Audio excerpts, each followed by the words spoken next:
Top focus story on the broadcast is information that's coming in from Iran. Its supreme leader, Ayatollah Ali Khamenei, has been moved to a safer location. Khamenei has also reacted to Israel's claims that Hassan Nasrallah has been killed. Khamenei has said Lebanon killings show what he claims is Zionist brutality. He says Muslims should stand together with Lebanon. Ayatollah Ali Khamenei has said that Hezbollah's strong structure remains unshaken and ultimately the victory will belong to the Hezbollah like it did in 2006. Though Ayatollah Ali Khamenei has now been moved to a safer location. There is no confirmation either from Iran or from the Hezbollah that Hassan Nasrallah has been killed.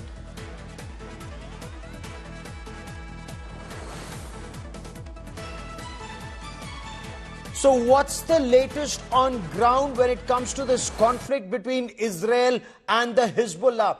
Israel has relentlessly targeted Hezbollah over the past 10 days, neutralizing, not just claiming that they've taken out the Hassan Nasrallah, the chief of Hezbollah, but the entire top leadership. Will this lead to an escalation in the region? Sarit Zahavi now joins us from Tel Aviv, Israel, and she's someone who's been tracking the Hezbollah for a very long time.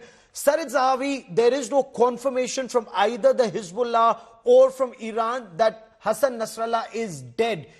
Is there an independent confirmation that you have at this moment, or do we just have the claims of the Israeli Defense Forces? Well, of course, I don't have any independent confirmation. We have the statement of the IDF. And I think that if Nasrallah is alive, we will figure it out within the next hours. He will speak and send out photos and videos. But since there is complete silence from his side, so the understanding is that he is really dead. I must tell you that the silence is only with words, but with deeds. I'm talking to you minutes after we had a barrage of 50 rockets that were launched just to my hometown over here, and there was even one hit in the area. So Hezbollah is definitely retaliating and active, and not all the launchers and rockets were destroyed until now. And do you fear an escalation in the days and weeks ahead, not just from Hezbollah, but you know what Israel describes as this ring of fire? Do you apprehend there will be an escalation in the region?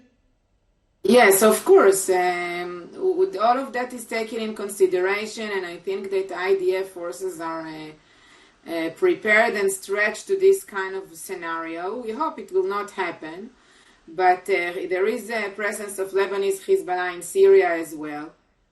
I am not sure that the Iranians would do wise if they will decide to interfere now, but I must tell you that there is another option, which is attacks against Israeli and Jewish presence outside of Israel, including in India. These are all options on the table. The head of the unit in Hezbollah that is responsible for terrorist attacks outside of Israel's border, as far as we know, is still alive. We didn't have any confirmation about him. His name is Talal Khami.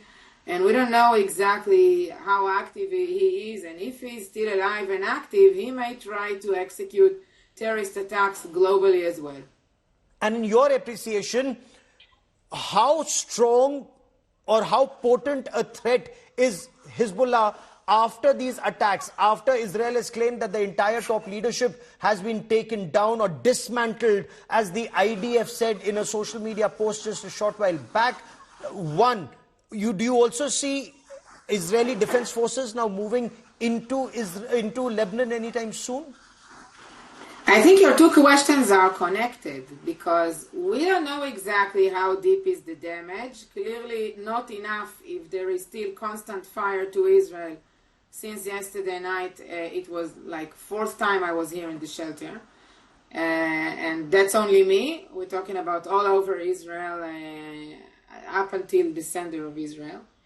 I think that we will have to see in the next few days how much damage was caused to the rockets and launchers. But at the same time, we can conclude already that the system named Hezbollah, that the army that named Hezbollah was severely damaged since the killing of its leaders, commanders, the lack of communication with the incident of the pagers, and the attacks against the strategic weapons. Strategic weapons they still have. Not everything was eliminated. Clearly, it was not stored only in 3 buildings in Beirut. There are many, many more. And we will probably see much of that within the coming days. Much of that being attacked by the IDF within the coming days.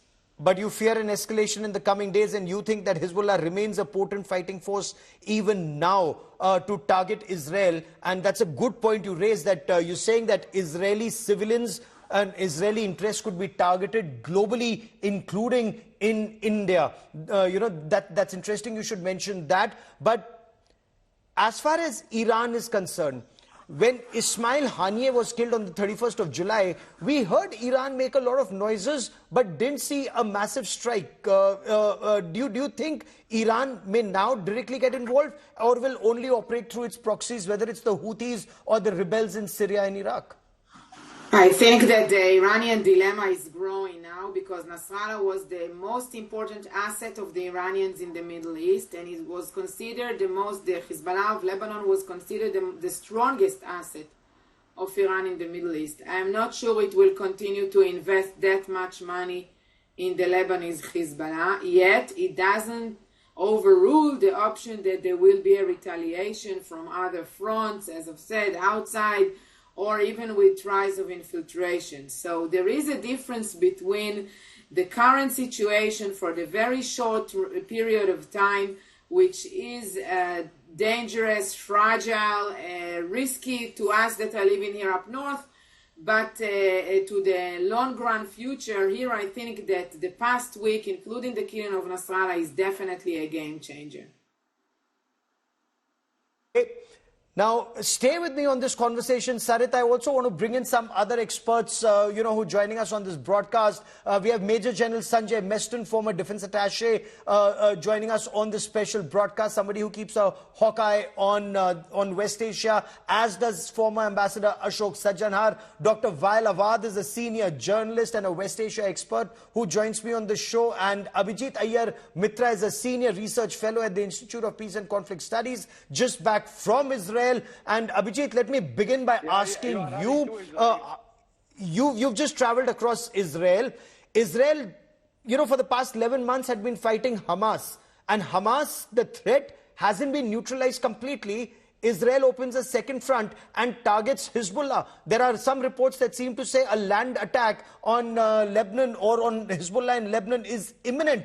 Is Israel opening a second front which could go on as long, if not longer, than 11 months like Hamas? Thanks, Gaurav. So, Israel made it very clear that if the rocket attacks from the north didn't stop, Israel would deal with Hezbollah in its own time and its own way. Hassan Nasrallah was the one who coupled Hezbollah with Hamas. He refused to decouple it. On the 8th of October, he's the one who declared war on Israel and started pounding northern Israel with rockets. To date, there have been close to about 9,000 rockets that Hezbollah has fired on Israel. So that was imminent. From the satellite imagery we're seeing, there are some ground forces that have been moved north. I don't think there's enough for a ground invasion. I suspect why they moved north is to protect northern Israel from any kind of infiltration attempt that will be almost certain now. That's, I think, what Sarit also referred to. Now, the defenses up north are quite strong, you see. An infiltration might not be as easy as Hezbollah thinks, especially when it's lost its entire command level. We need to understand, first of all, that the pager attack and the walkie-talkie attack removed their redundancy communication. It also removed both their mid-level leadership and their lower top leadership. And the air raids over the last 5-6 days have completely wiped out the senior command. Now, this is an organization that doesn't even operate at a brigade level. You see, it operates at platoon or sub-platoon level, really. And for you to lose the entire mid to lower top leadership is absolutely debilitating for them. Okay. They won't know how to be directed, and now they don't have their pages and things. Who's going to direct them? Who's going to really ramp up the operation? What I am worried about is the latest video that has come out from the Arab spokesperson of the IDF. I've WhatsApped it to you and to the coordinator as well. it seems to suggest that the domino effect, which Hassan Nasrallah was a part of, is now going to possibly extend to Iran, possible leadership targeting in Iran. At least that's my reading of the video. Okay. If you play it for your viewers, maybe they'll have a different interpretation. Fair enough. Let me take that to Ambassador Sajjanhar before I bring in General Meston. Ambassador Sajjanhar, do you see a massive escalation in the days and weeks ahead? How potent a threat is Hezbollah in your appreciation, given their entire top leadership has been neutralized, or at least the top leadership and their pager level tactical commanders? Yeah, I think this is a very big, I will use the same word, debilitating, attack that has been launched on the Hezbollah, and they have suffered tremendously. So I think the leadership going out of total operation, that has a huge adverse impact upon the fighting capability of any unit. So I think it'll be very, very difficult for them to recover very, very quickly. But, looking at ground offensive, we've been hearing about this fact that, their militias are very well trained. They have huge 100,000 rockets and missiles and drones and all that sort of things.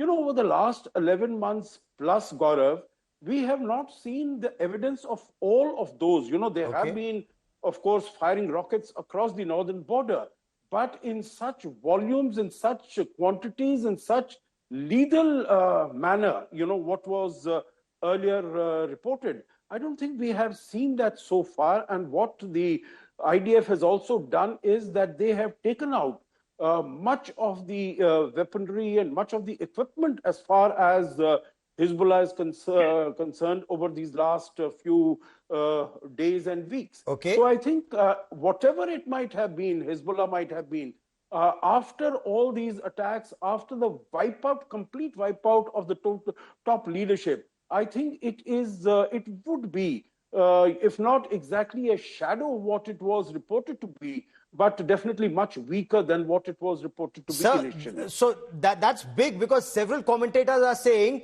the fact that several top leaders and pager level commanders, tactical commanders have been neutralized. Hezbollah is a much weakened military force, militia. Let me bring in Dr. Wael Awad into this conversation, somebody who not only comes from the region but has studied the region for decades. Before I come to General Meston and Dr. Awad, always a pleasure having you on the broadcast, sir. I want to understand from you. IDF in a statement has said they've dismantled the Hezbollah leadership. Hassan Nasrallah, according to them, neutralized. Ibrahim Mohammed Kabisi neutralized. Ibrahim Akil, head of operations, neutralized. Fuad Shukr, highest ranking military commander, neutralized. Ali Karaki, commander, Southern Forces, neutralized. Wasim Al-Tawali, the head of the Radwa force, neutralized. Abu Hassan Samir, head of the training unit, neutralized. And sir, I could go on. I have a list of 12 top commanders, apart from at least 20 mid-rung commanders. Your appreciation of the situation, sir? Well, I think now they have confirmed that Hassan Nasrallah has been killed by the Israeli attack, and some of the other leaders yet to be confirmed. But let us remember, Gaurav, that in 1992, when the leader of Hezbollah has been killed, the Mosawi, it was Hassan Nasrallah who came onto power, and he continued till date. So today, what I'm trying to say here, the structure of Hezbollah party has never been weakened by the removal of the leader. Sir, give me a moment, and this is a big story that we are breaking here on India Today. The Hezbollah has confirmed Hassan Nasrallah has been killed. The Hezbollah has announced the death of its Secretary General and Commander Hassan Nasrallah. A statement issued by the Hezbollah said, "We offer our condolences to the master of the age, the guardian of the Muslims, Imam Sayyid Ali Khamenei," has also, confirmed, is the information that we are getting in. The leadership of Hezbollah has pledged to continue the jihad in confronting the enemy, supporting Gaza and Palestine, and defending Lebanon and its steadfast and honorable people. To the honorable Mujahideen and the victorious and the triumphant heroes of the Islamic resistance, this is the message that's coming in now from Iran, that you are the trust of the beloved martyr, the Said, and that you are his brothers, and that you were his impregnable shield and the jewel in the crown of heroism and sacrifice. So that's the statement that's coming in. The Hezbollah has also confirmed Hassan Nasrallah, its chief, was killed in that airstrike. And Dr. Awad, complete your point, sir. Now that Hezbollah has officially confirmed that Hassan Nasrallah is dead, is this perhaps the biggest setback given the entire list of the top leadership that's been neutralized and middle-rung leaders who were killed or injured or maimed in that pager attack? Well, that's what I was telling you, that there will be no major changes. It is definitely a hiccup or definitely a major setback for the Hezbollah leadership that Hassan Nasrallah has been killed in this manner. But that is also would give them more woe to act and attack and venge his death against the Israelis. Because remember, it's a structure, it's a party, it's not only a leader. When Hassan Nasrallah took over from Mosul, as I was saying, in 1992, when Israel assassinated the top leader of Hezbollah, Hezbollah went from strength to stronger over the years. And especially after 2006, where Israelis have invaded Lebanon, it was only Hassan Nasrallah and the Islamic resistance forced Israel to withdraw from the territory and kept a buffer of a kind of a deterrence that Israel never thought of invading Lebanon again. But I think now with Hamas, humiliation of Israel, defeating it on the ground till now, Israel may be in jubilation that they killed Hassan Nasrallah, but this short-term jubilation may not be good on the ground, Gaurav, because we know this is going to be a more of a wider war, more involvement of Iran, of Syria, of Iraq, and Yemen, and Israel. That's will a continue very good point you raised, sir, that this could lead to a wider war with Iran and Yemen and Iraq and Syria getting directly involved. General Meston, is that also your appreciation that this could trigger a wider war in the region, or will this lead to some kind of perhaps rethink on the part of Iran, considering Hamas has been targeted for 11 months and the Hezbollah leadership has been neutralized by Israel? Gaurav, what I foresee the most likely emerging scenario is that now, since the death has been announced by Hezbollah, I think immediate retaliation by Hezbollah and also from Iraq and Syria and from Houthis is expected in a massive scale, despite all their top leadership being knocked off, especially in a terrorist organization and having been exposed to such kind of environment. I have seen that despite killing of the top commanders or top leaders, the other cadres continue to function because they have got inbuilt flexibility. So therefore, the lower level commanders or lower level leadership, in fact the cadres, now will have full freedom to launch whatever missiles and rockets they have. So I think within the next few hours or maybe a day, I think they are going to retaliate because amongst the cadres, after all, he was an iconic figure, yes, Nasrallah. And to lose an iconic figure, actually he can be equated something to like Ali Khomeini of Iran. So if this is the kind of leadership impact he has, charismatic personality, the cadres are bound to react. Abhijit, is that also your appreciation? Can Israel be overwhelmed if there's a combined attack that takes place, whether it's from Houthi rebels who now have access to longer range missiles, or the Hezbollah cadres that have a large arsenal of long range missiles, rockets and drones even now, and the Shia militia, whether in Iraq or in Syria? There could be a combined attack, whatever role Iran plays. I don't. We saw the combined attack in April, remember? And it was mostly shot down overwhelmingly. That's number one. Number two, who's going to guide all the platoon level formations of Hezbollah into Israel? Their ground defenses are very strong. If you've been north to the Quneitra side of the border and Mount Hermon, you'll know there are anti-tank defenses, there are anti-personnel defenses, barbed wire, all kinds of things, and very prominent outlooks and so on and so forth. Israel learned from 7th October that ignoring human intelligence in favor of AI was never a good idea. So they've got their eyes and ears to the ground. We also need to remember that Hezbollah is first and foremost an interim deterrence for Iran till it has its first nuclear weapons. it was always held over the head of Israel that till the nuclear weapon becomes the Iranian deterrent, one of the functions of Hezbollah was then to see to it that Israel would face retaliation if Iranian nuclear facilities are targeted. That deterrence is now gone, you see. Do I expect a conflagration? Yes. But do I expect Hezbollah to be combat effective right now? No. Are the Houthis combat effective? Sure. In terms of one or two drones that may get through to the targets, yes. But in terms of a kind of massed attack, no. We need to remember that Israeli defenses are not like Russian defenses or Ukrainian defenses. In Russia and Ukraine, you can overwhelm. I mean, honestly, Russian and Ukrainian air defenses right now seem quite pathetic. Israeli air defenses are not like that. Israeli ground defenses are not like that. Okay. Is that also your appreciation, Dr. Wael Awad, that this is more than just a hiccup for Hezbollah? A major part of its leadership is gone. It may remain a terror force as, Israel sees it, but it's no longer a potent militia or a military force that can pose a threat to Israel. And in your appreciation, do you see Israeli forces mount a ground attack, or they don't need to do that anymore?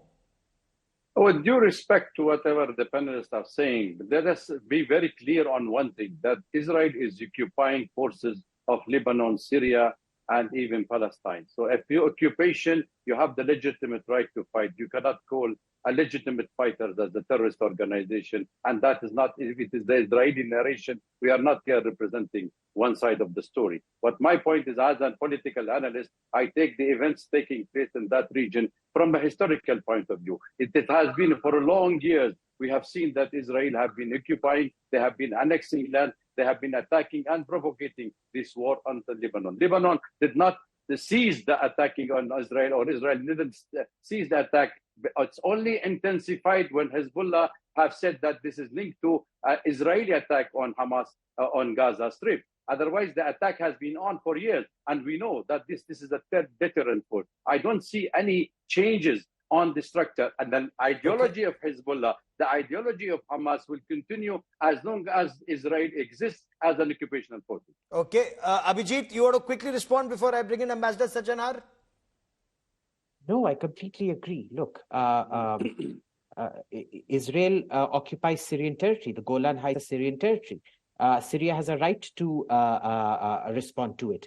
But we need to remember Sheba Farms, which is the source of the dispute here, is also Syrian territory. All the known maps show it as Syrian territory. Hezbollah Syria is says it's allowed Lebanese. I would disagree. My reading of the maps show that it's Syrian. Hezbollah is only allowed to maintain its arms. Militias are allowed to operate in Lebanon only if Lebanese territory remains occupied by Israel. The problem here was Nasrallah never cited Sheba Farms as the issue.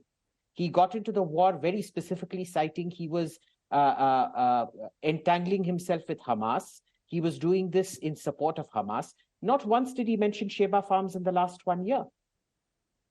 Fair enough. But I want to keep this on the larger issue of what happens next. And in your appreciation, General Meston, do you see Israeli ground forces get into at least the border part, areas close to the border or on the Lebanese side to take out the threat, as they say that it's only up to the river, that they want to clear up the area, ensure there are no rockets and missiles or Hezbollah locations there threatening Israel, get those 60 to 80,000 people back into northern Israel, or you don't see that happen? Ground forces, they will not commit immediately. Definitely, Israel's aim is to have a buffer zone. And therefore, now would the ground offensive go on? I feel at this stage, the ground offensive will be avoided. If IDF is achieving its strategic objectives by air bombing and launching of the missiles and drones, I think they will hold the ground offensive. Now they will wait how the Hezbollah retaliates. And I'm convinced, Gaurav, that you will find there will be retaliation by all these three, from even Iraq and Syria. There will be some kind of retaliation by the lower cadres. Having functioned and known these cadres quite well. How effective will their weapons be? If they fire a missile and that missile is taken down by the Iron Dome or the David Sling, they fired to satisfy their cadre, but is it achieving any aim is the point I was coming to. That's point one. And, Ambassador Sajjanar, While we talk about Iraq and Iran and Syria, or forces amongst and the Houthis in Yemen targeting Israel, where do you see countries like UAE, Saudi Arabia, Egypt, Jordan, Turkey? Where do these countries stand? And in case they are not united, on this side, if they are either openly or indirectly saying, okay, we are watching, we are not getting involved, is that a setback to Iran and to Hezbollah? Yeah, so 2 points here, Gaurav. One is as far as the attack from Hezbollah is concerned from across. Of course, they have, Hezbollah has now its back to the wall. It's cornered. So, all its forces, they have lost their iconic leader. They will, hit back. But, the way I can see it is that their attack is going to be an impulsive one. It is not going to be planned. It's not going to be structured. There's not going to be any method in it in terms of how to go forward. So, they might fire these missiles, these drones, etc., try to overwhelm. But I don't think it is going to have any significant impact on the ground as far as Israel is concerned. So, even from the other side, the Houthis might also do it. All of them have been in play for the last 11 months. But you see what they have been able to achieve, and Hezbollah, which was supposed to be the most powerful force, yes, I think they have also been diminished very significantly. Now, coming to the second point that you made about all these other countries, I don't think that these countries are in a hurry. Number one, they want peace. They don't want the escalation of this war. They don't want to get involved in it directly. Secondly, none of them is keen, or none of them is interested that as far as Iran is concerned, that its role, its power, its influence, its dominance in this region grows at the expense of either UAE or Saudi Arabia or any of the other powers. So definitely, as far as words of condemnation, etc., and statements, they will come, but taking any specific hard action together against Israel, I don't think that is going to happen. And Israel, as far as the last point, Israel defense ground forces, I think Israel will try to capitalize on whatever advantage it has gained. It will see whichever way, meaning it will know what is the lay of the land, whether the ground force invasion yields the best impact, yields the best result, or to continue with that. But I think definitely the pressure from Israel onto Hezbollah and from any other sources that the attack comes, the pressure from Israel will not only continue, but it will further double down. Gaurav. Dr. Awad, is that also your appreciation that Israel will try to push through its advantage? It's gained a major advantage and now that even Hezbollah has confirmed that Hassan Nasrallah is dead, if the top leadership of Hezbollah has been neutralized, if the tactical leadership of Hezbollah has been neutralized, if in the past 10 days a major part of their arsenal has been neutralized, if their communication system has been disrupted, Israel may want to press home that advantage and at least till the Litany River, as some of the commentators have been saying, clear the area to create a buffer zone. Do you see that happen, or will that lead to further escalation, sir? Gaurav, let us put it on our very clear that Israel attack on Hezbollah is just a pretext. It is in the doctrine of Israeli formation since 1948. It has the three options to achieve. One, to be the dominant forces in the Arab world, and second, also we will have the second option for Israel is to continue to be the supreme power and to recognize Israel as the Jewish state. These are the two options. The third option, which nobody is talking about it, is to the control of the water on Lebanon and Syria and the region. These are the major war which is going to be next. Let us remember that Israel have been even trying to bribe the Christians in the south of Lebanon. 1905, and I think Abhijit will be happy to read all these books, and I'm sure he read it, that it is already tried to woo the Christian community there and ask them that we should evacuate the south of Lebanon. Hezbollah did not go for a full war with Israel for the last 1 year. Hezbollah just used it as a battle to support Hamas. Now, they have not even used 10% of their strength and capability. And they have a mid-sized rocket. They have a 250 kilometers long missile, ballistic missile, 200 missiles. So all these missiles have not being kept, as Israel said, in the civilian area. It is in the mountain, in the tunnels, which they have already fixed and ready to fire. So I don't see that this is going to be an end of the fighting. It's going to flare up. It's going to Excellent point made by you, sir. Excellent point made by you. Before I get Abhijit to respond, there's another bit of information that's coming in from Israel. Israel's Defense Minister Yoav Gallant is holding an assessment meeting. This meeting is being held in IDF's underground command and control structure center at the military headquarters. Now, along with Yoav Gallant, the picture that you see on your television screen also has the IDF Chief of Staff, Lieutenant General Herzi Halevi, and the Mossad Director, David Bani, is also a part of this meeting, which means the assessment is on all the inputs that Israel is getting on what next. And Abhijit, this does look as if this war is all set to escalate, because as Dr. Wael Awad very correctly points out, it's only a part of the arsenal of Hezbollah that's been neutralized that was in urban centers. The longer range missiles that can target Jerusalem, Tel Aviv and almost every other part of Israel, those missiles remain intact. Can they overwhelm if there's a combined attack of the Houthi rebels, the Shia militia in Iraq and in Syria, and the Hezbollah? Can it overwhelm the Iron Dome and the David Sling missile defense shield? No, and I think we've seen the proof of that in the last 5 to 6 days, Gaurav. And I'll tell you why. See, missiles are fantastic, but you need human beings to fire those missiles. You need an extremely complicated centralized command structure to provide the intelligence and the coordinates for where those missiles need to be fired, targeting what. The intelligence structure has been wiped out. The command structure has been wiped out. So you may have lots of missiles. What are you going to do with those missiles? How are you going to target them? With the Israeli Air Force up in the air, they're not going to allow a congregation of these missiles to start coming out of their bunkers and things like that. You'll have a shoot on launch or shoot on warning mostly out here. You see, this is the difference between sort of Iranian and Hezbollah thinking and Iran and Israeli thinking. Okay. Israel focuses on the human factor. Iran and Hezbollah keep focusing on technology. It's both a weakness and a strength. In this case, we've clearly seen human intelligence and human coordination trumping an over-reliance on technology. Israel itself has seen it, because 7th October was a failure of technology compared to human intelligence. So, when you remove human intelligence, missiles don't fire themselves. I would, even if there ends up being an attack, I would agree with Ambassador Sajjanhar. We will see a lot of fury. We will see lots of uncoordinated attacks.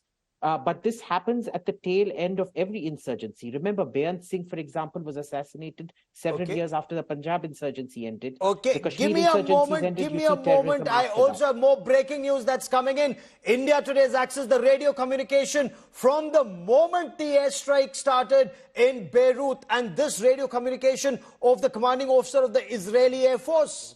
It's a communication from Major General Tomer Bar and the commander of the 69th Squadron. The Israeli Air Force fighter jets enrolled in the elimination of Hassan Nasrallah and Hezbollah's central headquarters in Lebanon.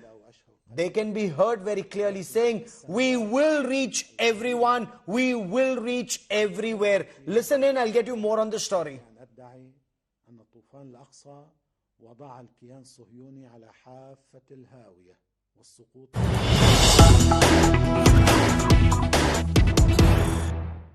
אתם הבאתם פה הצגת ניצחון, אני מקווה, יישר כוח. אנחנו מאוד מקווים שגדענו פה את ארגון הטרור הזה. יישר כוח, גאווה גדולה. תודה רבה מחר. אנחנו נגיע לכל אחד, לכל מקום, ונעשה כל מה שנדרש כדי להחזיר את החטופים ותושבי הצפון הביתה. עד הניצחון, יישר כוח. אתם הבאתם פה הצגת ניצחון, אני מקווה, יישר כוח. אנחנו מאוד מקווים שגדענו פה את ארגון הטרור הזה. יישר כוח, גאווה גדולה. תודה רבה מחר. אנחנו נגיע לכל אחד, לכל מקום, ונעשה כל מה שנדרש כדי להחזיר את החטופים ותושבי הצפון הביתה. עד הניצחון, יישר כוח. אתם הבאתם פה הצגת ניצחון, אני מקווה, יישר כוח. אנחנו מאוד מקווים שגדענו פה את ארגון הטרור הזה. יישר כוח, גאווה גדולה. תודה רבה מחר. אנחנו נגיע לכל אחד, לכל מקום, ונעשה כל מה שנדרש כדי להחזיר את החטופים ותושבי הצפון הביתה. עד הניצחון, יישר כוח. אתם הבאתם פה הצגת ניצחון, אני מקווה. יישר כוח. אנחנו מאוד מקווים שגדענו פה את ארגון הטרור הזה. יישר כוח, גאווה גדולה. תודה רבה מחר. אנחנו נגיע לכל אחד, לכל מקום, ונעשה כל מה שנדרש כדי להחזיר את החטופים ותושבי הצפון הביתה. עד הניצחון, יישר כוח. General Meston, very calm, very calculated comments, if I may, after bombing that headquarters, after bombing the central headquarters, based on what we are now being told was very precise intelligence. They knew Hassan Nasrallah was there. In fact, we are also being told that some of his family members were also there in that underground command and control structure, which also had a residential complex for Hassan Nasrallah. So they had very precise information, and this would indicate that Mossad has been able to penetrate really deep into Hezbollah. It may not have been able to do so with Hamas before 7th of October last year, but in a year, they've completely changed their tactics and succeeded. What do you make of this conversation? Yeah, from this conversation, it is very, very clear that their intelligence planning, absolutely, it was to the point. And let me tell you, Gaurav, they've been preparing since after the 2006 war. So they were already prepared for, and their target was to eliminate these top commanders, and which they have achieved successfully. However, one point is repeatedly coming, on the firing of missiles, etc. See, let me tell you, commanders don't fire missiles. There is a dedicated crew. They are trained. They fire missiles. And these people will fire missiles. And these targets have already been identified. And now they will do helter-skelter. Their aim is to damage civil areas. How does it matter? Anywhere in Israel. And when the huge number of missiles will be fired, it's not that Iron Dome will be successful in eliminating all of them. Some definitely will fall in civil areas. So now Israel should be prepared for, and that is why they are warning the civilians to be hiding inside their bunkers. Otherwise, they would have been told. So what I'm trying to say, Hezbollah fighting capacity has not been decapacitated. It is giving an impression Hezbollah is finished. No, they have not finished. The cadres are dead. And terrorist organizations, all this Osama bin Laden and all were taken out in Pakistan. Yet Al-Qaeda was so effective. Look at Taliban. 20 years they have been so effective. They have come back. So to say that top leadership has gone, and now they have defunct, I don't agree. They will definitely attack. Let it be helter-skelter. It will be emotional. It will be vengeance attack. But the fact of the matter is, what will Israel do? Israel will also launch. And if Iran gets involved, Iran is the nation, then Israel will start attacking Iran, and that is the ultimate aim, to take the top leadership in Iran. So I think Iran will not like to get involved. They'll continue to use these people. But yes, to some extent, they have been decapacitated. Even look at... Dr. Awad, is that also your appreciation that Iran will not get directly involved? Iran will continue to use proxies even after Ismail Haniyeh was killed, and that was a direct attack on Iran, where at the presidential palace Ismail Haniyeh was killed. Iran's response was rather muted. If one thought that there'd be a wave after wave of missiles coming at Israel, that really didn't happen.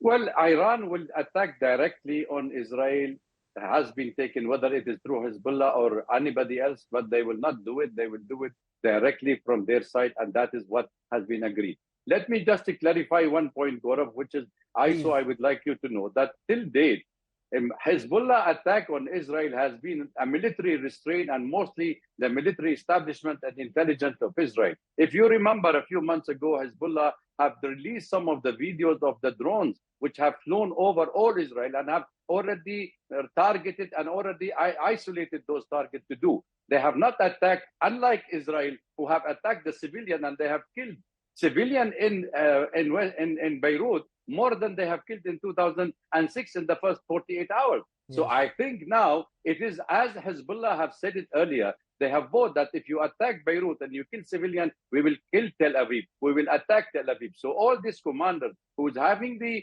rockets to be launched in Israel, definitely they are in a strength and in power to do so. I remind you also, in 2006, the Hezbollah fighters were doing bunkers, farmers, everybody was able to communicate and able to deliver and pain Israel soldiers, and they ran away from the field. Israel understand that the commanders of 50,000 soldiers of Hezbollah fighters are available even underground. They can take this war inside Israel. So I think Israel wanted to drag United States into a regional war, and if Iran involved, you can see that all options are open for such a scenario of a catastrophe in the region. A catastrophe in the region in case Iran directly gets involved. Abhijit, maybe a couple of thousand fighters have been neutralized. Maybe the top leadership and the middle rung leadership has been neutralized. But in a cadre-based organization like the Hezbollah, you have another tactical level of leadership and you have another level of leadership that will rise to top ranks. And they have guidance that comes in from Iran. Maybe a part of their communication has been destroyed in pagers and mobile phones and walkie-talkies, but they do still have their fiber optic communications. They do have other systems to communicate. So is there an apprehension that this war could escalate in a very serious way and not just random attacks that take place? Look, this war is definitely going to escalate. I'm just not seeing vertical escalation right now. It will escalate in all other different spheres that we don't know. So, for example, when Paul Bremer dissolved the Ba'ath Party, a lot of the commanders of the Ba'ath Party became Al-Qaeda leaders and things like that were running the insurgency, a very effective insurgency, I might add. And when that insurgency was finally defeated by the coalition forces out there, purchasing Arab tribal leaders and so on and so forth, a lot of those cadre whose commanders had been killed then became the core of ISIS cadre later on. Right. The problem was ISIS was much more incompetent than Al-Qaeda, which is why it took a very short bombing campaign to really break their back. So they can keep replicating. You see, they can reorganize, they can recoalesce. But organizational, deep organizational knowledge, silos, the intelligence, the communications, the targeting, these take a lot of time and effort to create. It is not a cut, copy, paste model. Sure, Iran can send a replacement leadership, but you can't just create it. It'll take 7-8 years to create that kind of an organization. Okay, give me a moment. We're getting the first reaction from Admiral Daniel Hagari. Let's quickly cut across and listen in. Secure innocent civilians. The Israel Defense Forces will not let it happen. Hassan Nasrallah, the leader of an evil terrorist organization, the senior terrorists eliminated with him, and the central headquarters were a legitimate military target under international law. Nasrallah intentionally built Hezbollah's central headquarters under residential buildings in Dahia, Beirut, because Hezbollah intentionally uses Lebanese civilians as human shields. While Hezbollah seeks to maximize civilian harm, Israel seeks to minimize it. Our war is not with the Lebanese people. Our war is with Hezbollah. Hezbollah, under the command of Hassan Nasrallah, chose to join the war that Hamas started. There are consequences for that decision. Hezbollah is not just a threat to Israel. Hezbollah is not just a threat to the state of Lebanon. Hezbollah is a threat to the world backed by the regime in Iran. As of last night, Hezbollah's leader Hassan Nasrallah will no longer be able to terrorize the world.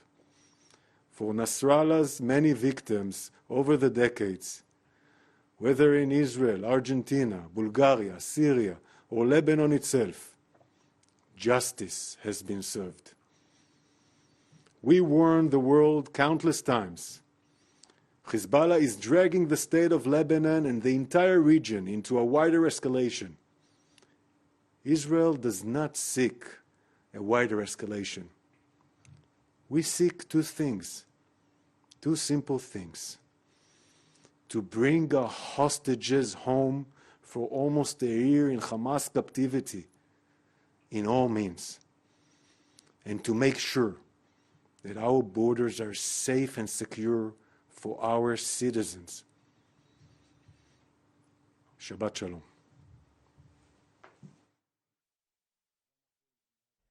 So there is an apprehension that there could be an escalation. We are getting lots and lots of reactions, whether those reactions are coming in from Israel or from Hezbollah, from other stakeholders. Let's play some of the reactions that are coming in.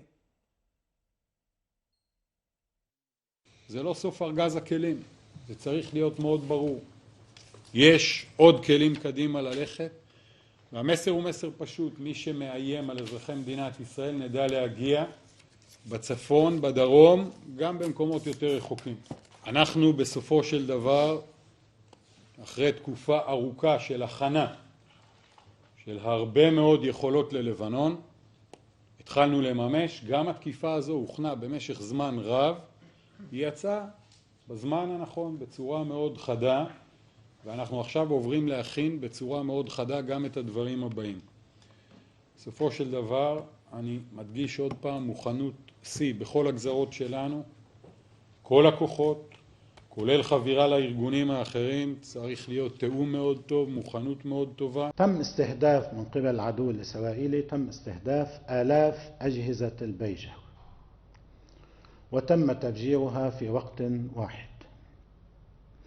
العدو تجاوز في هذه العملية كل الضوابط والقوانين والخطوط الحمراء، لم يكترث لأي شيء على الإطلاق، لا أخلاقيا ولا إنسانيا ولا قانونيا. على مدى يومين وفي دقيقة واحدة يوم الثلاثاء وفي دقيقة واحدة يوم الأربعاء كان العدو الإسرائيلي يريد أن يقتل ما لا يقل عن 5000 إنسان في دقيقتين وبدون اكتراث لأي ضابطة، وما عنده مشكلة وين بيقتلوا وكيف بيقتلوا. I have a message for the tyrants of Tehran. If you strike us, we will strike you. There is no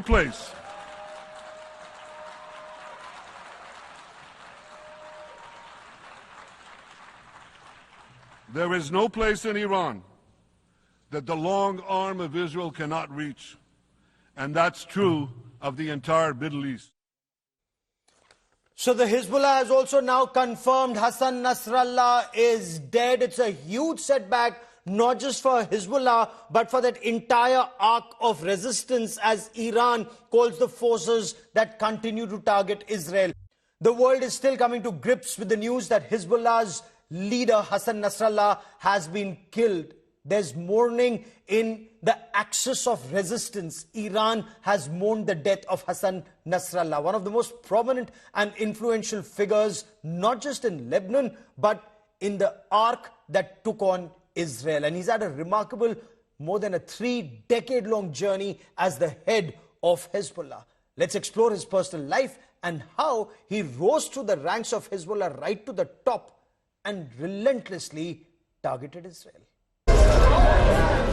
Sheikh Hassan Nasrallah was born in the village of Al-Bazourieh in Lebanon on August 31st, 1960. The eldest son of a vegetable vendor, Nasrallah immersed himself in Islamic scriptures during his school days. His political focus deepened amid the Lebanese civil battle, which started in 1975. At 15, he joined the Amal movement, a Shia political institution. After high school, he became associated with Abbas al-Masawi, a co-founder of Hezbollah. Later, he was sent to a Shia seminary run by Ayatollah Muhammad Bakr al-Sadr in Iraq. Al-Sadr's mentorship stimulated his ideological development. Nasrallah married Fatima Mustafa Yassin in 1978 and they had 5 children. He went back to the Amal movement to persuade it back to its Islamic roots. In 1985, the Hezbollah formally emerged, denouncing the US and the Soviet Union as enemies and calling for the obliteration of Israel. In 1992, following the assassination of al-Masawi, Nasrallah became Hezbollah's chief at age 32. Over the years, he made Hezbollah an effective political and military entity, receiving aid from Iran. Under Nasrallah's leadership, Hezbollah received arms from Iran, including missiles. It became Tehran's proxy fighter against Israel and other rivals of Iran. On October 8, 2023, a day after the massacre by Hamas, Hezbollah fired rockets at Israel, leading to an exodus of civilians from villages in northern Israel. the war ultimately proved too costly for Nasrallah. Bureau Report, India Today.